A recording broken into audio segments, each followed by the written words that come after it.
Hello साथियों, आज हम बात करेंगे पुलिस इन्वेस्टिगेशन में साइंस का क्या रोल है। कितना इम्पोर्टेंस रोल है साइंस का पुलिस इन्वेस्टिगेशन में, क्योंकि बहुत से मामले ऐसे रहते हैं, कुछ मामलों को छोड़ करके, जैसे चोरी वगैरह को छोड़ करके, जो वेपन्स या शरीर इंजरीज या इस प्रकार के क्राइम्स होते हैं जिनमें कि मेडिकल साइंस की इम्पोर्टेंस बहुत अधिक होती है। इन्हीं सब बातों पे आज हम चर्चा करेंगे मेडिकल कॉलेज के डॉक्टर श्री जयहिंद राजपूत सर से, और उनसे जानेंगे कि एमएलसी क्या होती है। एमएलसी के बाद हम जानेंगे पीएम के बारे में, क्या पीएम क्या होता है, और एंटीमोर्टम क्या होता है, पोस्टमार्टम क्या होता है। इन सारी बातों पर आज हम चर्चा करेंगे मेडिकल कॉलेज जबलपुर में पदस्थ डॉक्टर श्री जयहिंद राजपूत सर से। तो पहले तो सर का बहुत बहुत धन्यवाद कि सर ने हमें इतना अपना बेशकीमती टाइम दिया। तो सर, आपका बहुत बहुत थैंक यू। हम आपसे जानना चाहते हैं कि सर, एक लोगों के मन में धारणा रहती है कि जैसे मारपीट होने के बाद आदमी थाने जाता है। अब चूंकि पुलिस स्टेशन से घटना 20 किलोमीटर दूर है या 15 किलोमीटर दूर है, उसको इंजरी हुई है, तो अब वो सोचता है कि हम पुलिस स्टेशन पहुंचे, फिर पुलिस को सारी चोटें दिखाएंगे, उसके बाद ही हमारा केस मजबूत होगा। तो उसको क्या डायरेक्ट अगर मेडिकल कॉलेज आ जाता है या डायरेक्ट हॉस्पिटल पहुंच जाता है, तो क्या उसकी एमएलसी और उसकी जो कार्रवाई है उसमें कोई फर्क पड़ेगा क्या? ठीक है। आपका बहुत बहुत धन्यवाद, आपने मुझे इनवाइट किया। आपके जो सवाल हैं उनका मैं सिलसिलेवार जवाब देता हूँ। सबसे पहले समझते हैं एमएलसी क्या होती है। एमएलसी का फुल फॉर्म होता है मेडिको लीगल केस। ऐसा कोई भी केस जो कि लीगली है, जिसमें एक मेडिकल एक्सपर्ट या मेडिकल एडवाइस की जरूरत है, जिसमें किसी व्यक्ति को चोट लगी है, या कोई भी ऐसा मामला जिसमें एक डॉक्टर या मेडिकल ऑफिसर की जरूरत है, उसको हम मेडिको लीगल केस कहेंगे। ये एक साधारण भाषा में है। तो एमएलसी कई तरह की होती हैं। एमएलसी कई बार जैसे लोग लड़ झगड़ कर आते हैं, तो वो आकर के एक मेडिकल ऑफिसर डिसाइड करता है कि उस व्यक्ति को साधारण चोट है या फिर गंभीर प्रकृति की चोट है। कई तरीके के पेशेंट्स इस तरह से भी आते हैं कि जिनमें हमको उम्र का निर्धारण करना होता है। उस उम्र के निर्धारण के हिसाब से ही उस केस में धाराएं बढ़ती हैं या धाराएं घटती हैं, यह निर्धारण होता है। तो मेडिको लीगल केस बहुत ही पेचीदा और एक थोड़ा सा अनसुलझा तरीके की चीज है, लेकिन अगर हम इसको सरलता से समझेंगे तो हमको ये सब कुछ समझ में आ जाएगा। तो मेडिको लीगल केस में क्या होता है कि अगर एक एमएलसी है, तो कोई भी व्यक्ति जिसको चोट लगी होती है, नियम यह है कि पहले वह पुलिस के पास जाएगा। पुलिस उसकी पहले एफआईआर दर्ज करेगा, या फिर उनको लगेगा कि इसको पहले इलाज के लिए लेके जाना है, तो पुलिस वाले ही उसको पहले हमारे पास लेकर के आएंगे। हम उसकी जो भी चोटें हैं या जो भी उसकी गंभीरता है उसको नोट करेंगे। हम जो ये सारी की सारी चोटें हैं उसकी पहली बार में ही जो नोट करते हैं, उस पूरे जो हम जो पूरे एक डॉक्यूमेंट बनाते हैं, वो होता है आपका एक एमएलसी डॉक्यूमेंट। तो इस एमएलसी डॉक्यूमेंट में हम वो सारी की सारी चोटें अंकित करते हैं, चाहे वो साधारण प्रकृति की हो, चाहे वो गंभीर प्रकृति की हो, चाहे उसमें उम्र का निर्धारण हो, चाहे उसमें वो कोई रेप केस हो जिसमें कि हमें विक्टिम या ऑफेंडर दोनों का एग्जामिनेशन हो, या फिर किसी का हमें डीएनए टेस्ट के लिए हमें जो रिक्विजिशन आता है चाहे वो हो। तो ये सारी की सारी चीजें मेडिको लीगल होती हैं, और ये इसकी जो पूरी प्रोसेस यही है कि पहले व्यक्ति पुलिस के पास जाता है, पुलिस उस व्यक्ति को साथ में हमारे पास लेके आती है, हम उसका मेडिको लीगल एग्जामिनेशन करते हैं, और ये सारी की सारी चीजें पुलिस वालों को दे देते हैं।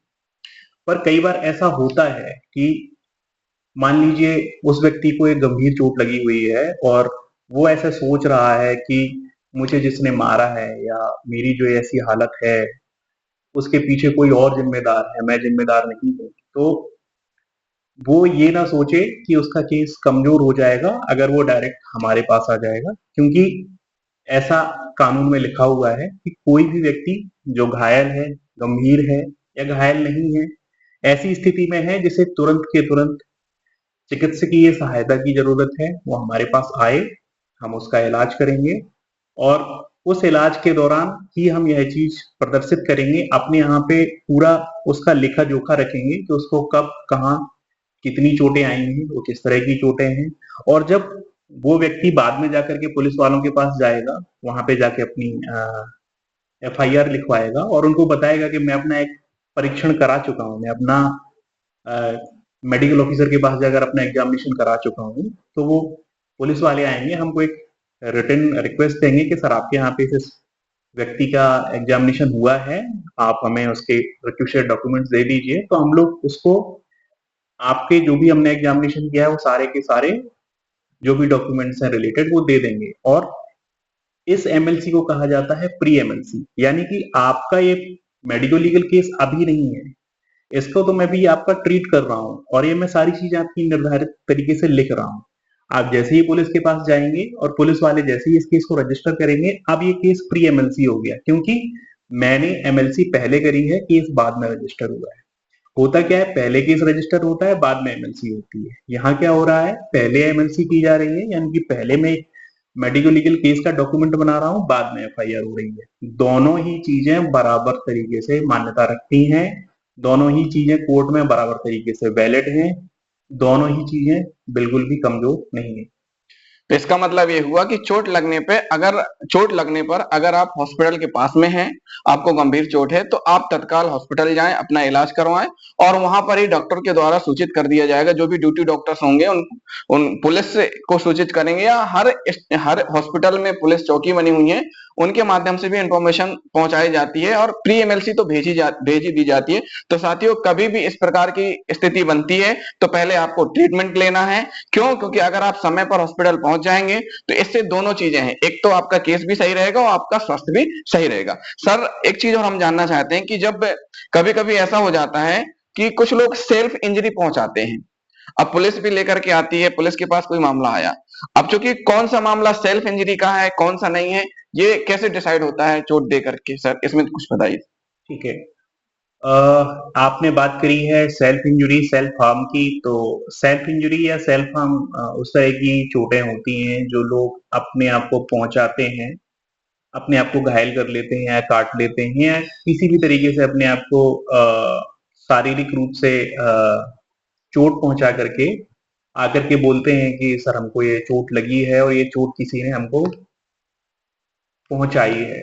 जैसे कि लोग खुद को गोली भी मार लेते हैं, जैसे कि लोग कई बार चाकू से हाथ भी काट लेते हैं।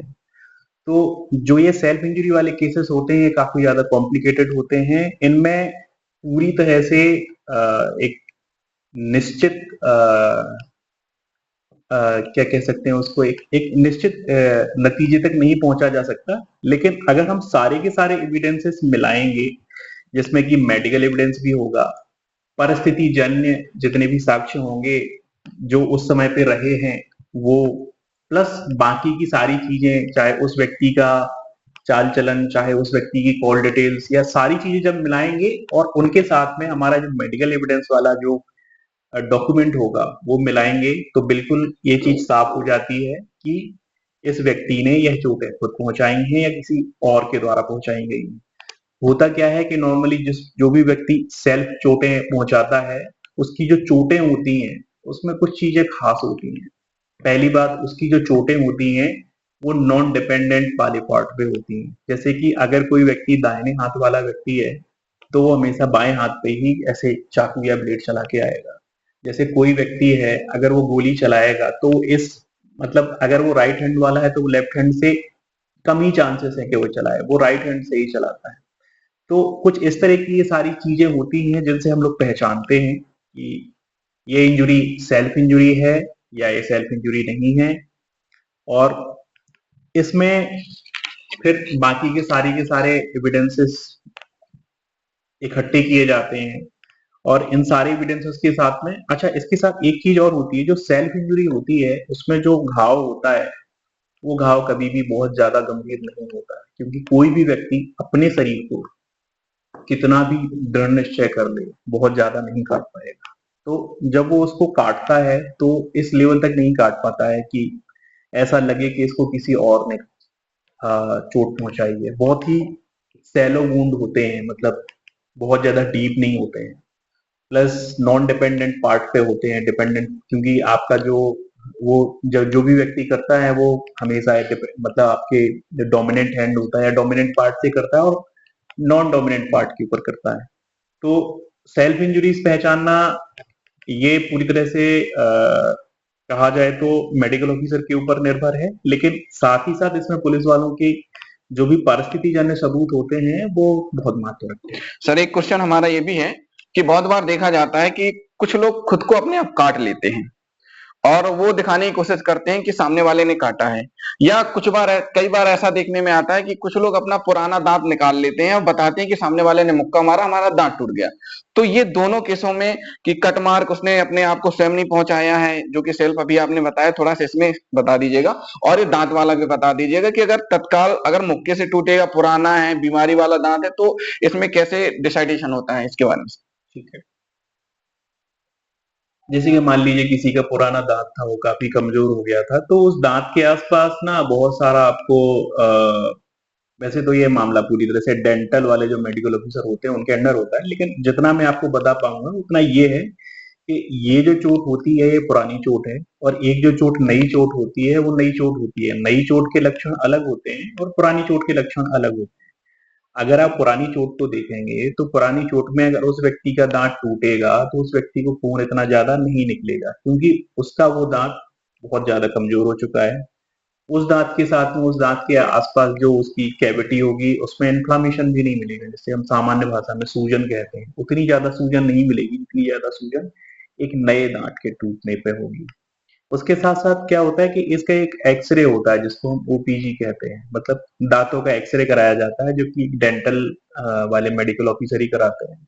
और उस डेंटल वाले एक्सरे के बाद में उसमें जो भी चेंजेस नजर आते हैं कि एक पुराना दांत कैसा होता है, एक नया दांत कैसा होता है, पुराने दांत की इंजुरी कैसी होती है, नए दांत की इंजुरी कैसी होती है, तो ये चीज बहुत आसानी से समझी जा सकती है कि यह इंजुरी बहुत पुरानी है, इंजुरी बहुत नई है।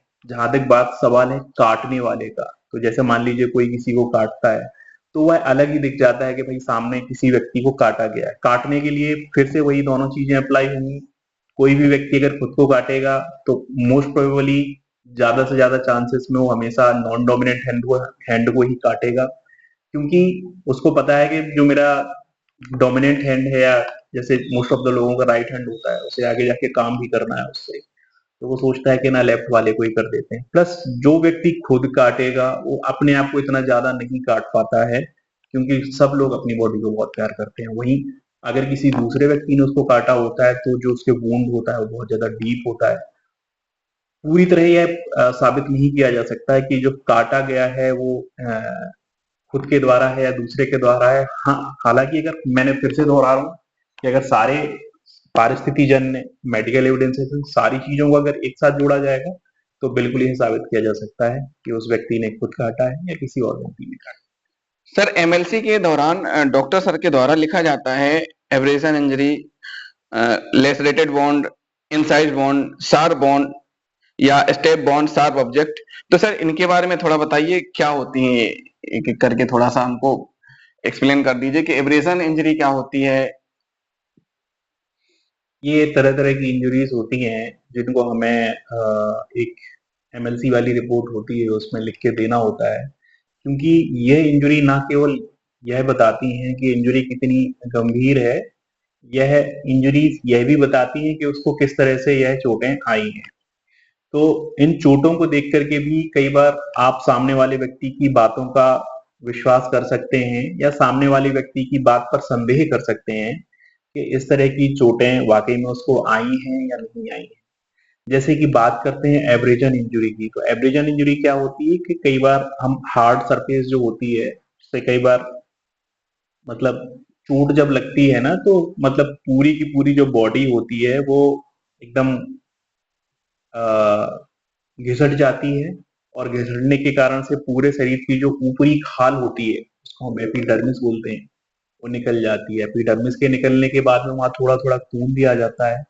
खून बहुत ज्यादा नहीं आता है, लालिमा ज्यादा रहती है वहां पे। तो लालिमा और खून के लगभग बीच वाली स्थिति प्लस घर्षण के बाद में आपकी पूरी एपिडर्मिस निकल जाना, इस वाली स्थिति को हम एब्रेजन वाली इंजुरी कहते हैं। यह एक तरह से सामान्य इंजुरी ही कहलाती है, लेकिन यह सामान्य इंजुरी अगर किसी धारदार हथियार या किसी बड़े हथियार से की गई हो तो फिर धाराएं बढ़ जाती हैं। तो अकेले सिर्फ इन चोटों के हिसाब से हम यह सोचें कि यह तो एक सामान्य मामला है तो नहीं है।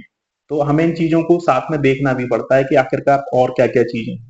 जैसे मैं आपको अगला एग्जांपल देता हूँ कंट्यूजन इंजरी का। कंट्यूजन इंजरी को अपन मान लेते हैं कि कोई भी जो चोट है वो नीली या नीलबू चोट जिसको कहते हैं, या जैसे कहते हैं गुम्मा पड़ जाना।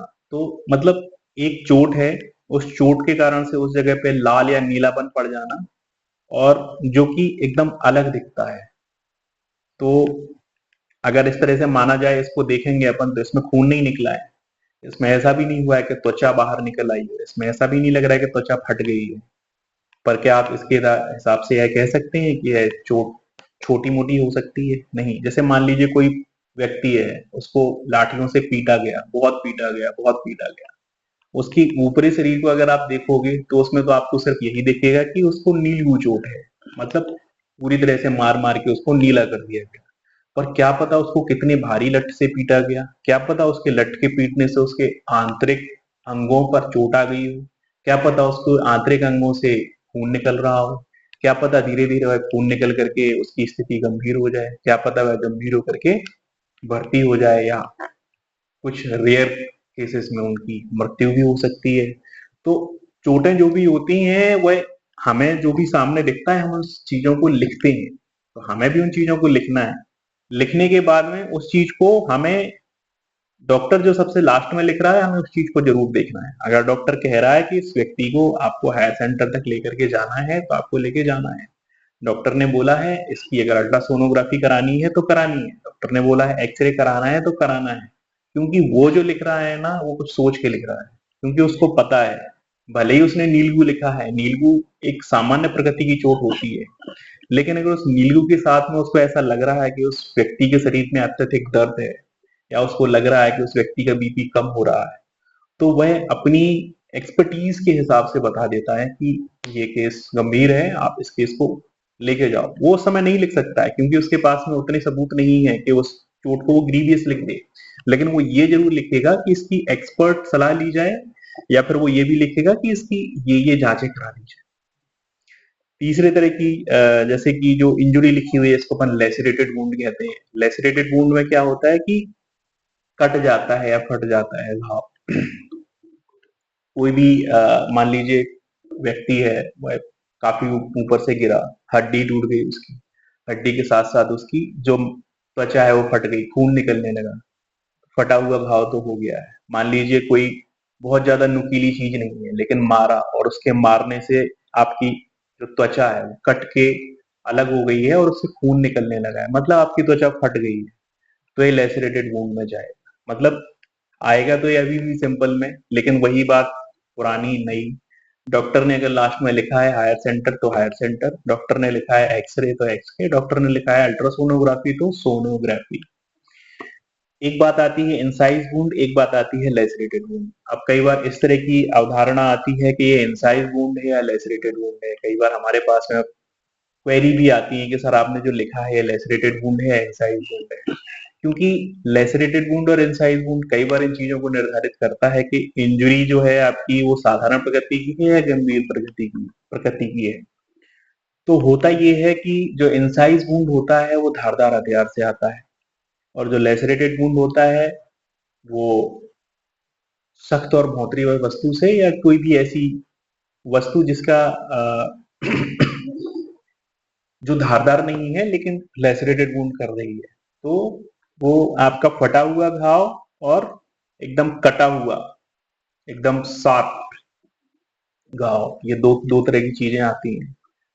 तो लेसे इंसाइज वुंड के साथ क्या होता है कि इंसाइज वुंड के साथ लोग ज्यादा इसकी तरफ ज्यादा इसलिए ध्यान देते हैं क्योंकि इंसाइज वुंड से धाराएं बढ़ जाती हैं, पर अकेले इंसाइज वुंड से धाराएं नहीं बढ़ सकती। मतलब इंसाइज वुंड है तो उस चीज को हमें सबसे पहले तो डॉक्टर देखेगा उसको, और सबसे पहले वो देख करके निर्धारित करता है कि ये लेसरेटेड है या इंसाइज है, तो उसको दिख जाता है। अगर कोई भी वुंड है और अगर वो एकदम शार्प मार्जिन के साथ है, और लास्ट में जाकर के एक छोटा सा पॉइंट आ रहा है जिसको अपन, जैसे एक मछली होती है, मछली की सबसे नीचे जाकर के टेल बनती है, जो पूंछ होती है मछली की पूंछ, तो इनसाइड वुंड में भी सबसे नीचे वाला पार्ट होता है जो हथियार से मारते हैं, तो उसके बाद में एक मछली की पूंछ जैसा एक टेल वाला आर्टिफैक्ट, टेल वाला एक वो बनता है निशान। तो लगभग लगभग डॉक्टर उस चीज से समझ जाता है कि ये जो वुंड है ये लेसरेटेड है या इंसाइज्ड है। वो लिखेगा इसमें कि ये लेसरेटेड है या इंसाइज्ड है। फिर वही बातें आएंगी कि कितनी गंभीर है, कितना वो है। आम तौर पर मोस्ट कॉमनली इंसाइड वुंड गंभीर चीजों से ही जुड़ा होता है, क्योंकि धारदार अगर घाव आ रहा है, गहरा घाव आ रहा है, तो वो किसी भी लकड़ी से, पत्थर से नहीं आएगा। वो हमेशा किसी धारदार हथियार, तलवार, चाकू या किसी और चीज से ही आएगा। इंसाइज वुंड और स्टेप वुंड लगभग लगभग आसपास ही रहते हैं, थोड़ा सा ही इनमें डिफरेंस रहता है। बट स्टेप वुंड जो होता है उसमें ये जो मैंने मछली का जो निशान बताया है कि मतलब लास्ट में जाके जो एकदम टेल वाला पार्ट आता है, तो ये उसमें दिख जाता है कि सबसे ज्यादा ये प्रोमिनेंट रहता है, ये सबसे ज्यादा प्रोमिनेंट रहता है आपका स्टेप वुंड में। क्योंकि होता क्या है कि जो चाकू होती है, तो उस जब चाकू से किसी भी व्यक्ति को स्टेप वुंड देते हैं आप, तो ना केवल वो धारदार हथियार मतलब एकदम धारदार पूरा का पूरा एज आएगा उसमें, जो आपका घाव होगा वो पूरी तरह से कटा फटा नहीं होगा, वो कटेगा और एकदम धारदार कटेगा, मतलब एकदम क्लीन वुंड होगा वो। और उसमें कोई भी रफनेस नहीं होगी। साथ ही साथ उसमें मैंने जैसा बताया कि उसमें बिल्कुल फिश टेल की तरह एक लास्ट में जो पार्ट रहेगा वो दिखेगा। तो जो स्टेप वुंड होता है, डेफिनेटली अगर स्टेप वुंड बनाया जा रहा है तो ये एक बड़ी बात है। और स्टेप वुंड तो फिर आप मान के चलिए कि मोस्ट कॉमनली वो ग्रीवियस में ही आएगा। सर एक चीज और है कि अगर इंजरी हो रही है, किसी को चोट पहुंची है, तो वो डायरेक्ट प्राइवेट हॉस्पिटल में चला जाता है, तो उसमें कोई फर्क तो नहीं पड़ता? आपका ये बहुत अच्छा सवाल है जिसमें आपने मुझसे पूछा है कि कोई व्यक्ति है जो मेडिको लीगल केस में है, जिसको चोट लगी हुई है, क्या वह प्राइवेट हॉस्पिटल में जाकर के अपना इलाज और करवा सकता है और उसकी जो कानूनी कार्यवाही है उसमें कोई अंतर नहीं आए? तो मैं एक ही चीज कहना चाहूंगा कि अगर कोई भी व्यक्ति जिसको मेडिकल नीड की जरूरत है और अगर उसके आसपास कोई भी सरकारी अस्पताल नहीं है, तो वह प्राइवेट अस्पताल में जाकर के अपना इलाज करा सकता है। उसकी एमएलसी प्राइवेट अस्पताल में जो जीडीएमओ होता है, यानी कि जनरल ड्यूटी मेडिकल ऑफिसर, या उस अस्पताल ने जिस मेडिकल ऑफिसर को मेडिको लीगल ऑफिसर नियुक्त किया है, वो आएगा और वो आकर के प्रथम दृष्टया देख करके आपकी एक एमएलसी तैयार करेगा। उस एमएलसी को जब पुलिस वाले जाएंगे, उस एमएलसी को वो देखेंगे और उस एमएलसी को देख करके आपका केस में जो भी संबंधित धाराएं होंगी वो जोड़ दी जाएंगी। तो बिल्कुल आप प्राइवेट में जाकर के अपना इलाज करा सकते हैं। बस बशर्ते होता क्या है कि अगर आप प्राइवेट में इलाज करा रहे हैं तो इस चीज को निश्चित करें कि उस समय पे जो गवर्नमेंट हॉस्पिटल है उसमें वो इस सारी की सारी जो सुविधाएं हैं वो उपलब्ध हैं कि नहीं है। और अगर दोनों अस्पताल उपलब्ध हैं और अगर आप अपना केस ज्यादा अच्छे से मजबूत कराना चाहते हैं, तो कई सारे इंस्टेंसेस में ये देखा गया है कि गवर्नमेंट हॉस्पिटल के डॉक्यूमेंट्स को ज्यादा प्राथमिकता और अच्छी प्राथमिकता दी जाती है। तो मेरा ये मानना है कि अगर दोनों ही ऑप्शन अवेलेबल हैं तो पहले आपको सरकारी अस्पताल चूज करना चाहिए। लेकिन अगर सरकारी और प्राइवेट में, अगर सरकारी अस्पताल में सुविधाएं नहीं है, आपको लगता है कि आपकी तबीयत ज्यादा खराब है और आपकी तबीयत को इमीडिएटली अटेंशन की जरूरत है और आपके पास में प्राइवेट अस्पताल पहले है, तो आपको सबसे पहले प्राइवेट अस्पताल जाना चाहिए। आप ये मान के चलिए कि केस बाद में आता है, पहले आपकी शरीर की, आपकी मेडिकल अटेंशन की जरूरत है। अगर मेडिकल अटेंशन सबसे पहले मिलती है तो बेस्ट है। सर कभी-कभी एमएलसी मेडिकल बोर्ड के द्वारा भी कराई जाती है, तो किन परिस्थितियों में ऐसा होता है कि मेडिकल बोर्ड से भी एमएलसी करवानी पड़ जाती है? कई बार ऐसा होता है कि कुछ केसेस इतने ज्यादा कॉम्प्लिकेटेड रहते हैं या कुछ केसेस ऐसे रहते हैं जिसमें अकेला एक मेडिकल ऑफिसर जिसके पास एक विषय की स्पेशलिटी है वो उस पर अभिमत दे पाने में सक्षम नहीं है, या कानून ऐसा मानता है कि इस वाले मामले में बहुत सारे विशेषज्ञों को एक साथ मिलकर के अपना अभिमत देना चाहिए। ऐसे केसेस में बोर्ड का गठन किया जाता है। कई सारे ऐसे पॉलिटिकली मोटिवेटेड केसेस होते हैं जिसमें लोग आ गए, उन्होंने हंगामा कर दिया कि नहीं, हम चाहते हैं कि इसका एक तरह से निष्पक्ष जांच हो। तो ऐसे केसेस में प्रशासन खुद ही चाहता है कि 4-5 विशेषज्ञ या 2-3 विशेषज्ञों को मिला करके एक समिति बनाई जाए, बोर्ड बनाया जाए और वो बोर्ड मिलकर के इस मामले में फैसला दे। तो इस मामले में फिर पारदर्शिता और निष्पक्षता बढ़ जाती है। तो ऐसे केसेस में, जिन केसेस में जैसे कि मान लीजिए एक लड़की है और उसका रेप हुआ है, रेप के साथ उसका मर्डर हो गया है, तो आप समझिए उस रेप के साथ मर्डर हुआ है, साथ में उसकी कभी हड्डी भी टूटी हुई है, जैसे कि कुछ भी हुआ है। तो इन केसेस में आप देखिए, रेप का केस हुआ है तो एक स्त्री रोग विशेषज्ञ की जरूरत होगी, उस लड़की की हड्डी भी टूटी हुई तो उसमें एक अस्थि रोग विशेषज्ञ की जरूरत भी होगी। उसमें उस लड़की के साथ में उसका मर्डर भी हुआ है तो एक फॉरेंसिक एक्सपर्ट या एक मेडिकल एक्सपर्ट की जरूरत भी होगी। तो इन सब चीजों को ध्यान में रखते हुए हमेशा इस तरह से एक्सपर्ट्स को एक साथ मिलाया जाता है ताकि निष्पक्ष और पूर्ण जांच हो, और सारे के सारे विशेषज्ञ जब अभिमत देंगे तो यह कोर्ट में ज्यादा अच्छे से साबित किया जा सकेगा कि जो भी हुआ है और जो भी जांच की गई है वो कानूनी रूप से सम्मत की गई है, सक्षम की गई है, और यह केस बहुत मजबूत है। सर एक वर्ड यूज होता है बैड हेड टिकट। सर ये बैड हेड टिकट क्या होती है सर? ठीक है, बैड हेड टिकट जो होता है, चाहे गवर्नमेंट हॉस्पिटल हो या प्राइवेट हॉस्पिटल हो, जब भी कोई व्यक्ति जाता है वहां पे जाकर के अपना इलाज कराता है, तो उस इलाज के दौरान पहले दिन से लेकर के आखिरी दिन तक जब तक वो डिस्चार्ज नहीं हुआ है उसकी एक फाइल बनती है और उस फाइल में उसकी सारी की सारी जानकारी दर्ज होती है। कब वो भर्ती हुआ है, कब उसका इलाज हुआ है, क्या क्या उसका इलाज हुआ है, कैसे इलाज हुआ है, किस दिन कितना इलाज हुआ है, उसकी हालत बिगड़ी है या सही है, उसकी सारी जांचें, उसकी सारी रिपोर्ट, ये सब कुछ उस फाइल के अंदर इंक्लूडेड होता है। तो उस फाइल को ही कानूनी रूप से बैड हेड टिकट कहा जाता है। जब भी कोई व्यक्ति जब भी कोई पुलिस वाला बैड हेड टिकट मांगने जाता है तो वह एक एप्लीकेशन देता है और उस एप्लीकेशन के बाद में उस केस से जुड़ी हुई जितनी भी महत्वपूर्ण कागज या दस्तावेज होते हैं उन सबको उस पुलिस वाले को सौंप दिया जाता है ताकि उस एमएलसी केस में उन कागजों का उपयोग करते हुए न्याय दिया जा सके। साथियों ये हमारा भाग 1 था जिसमें हमने एमएलसी से संबंधित चर्चा की।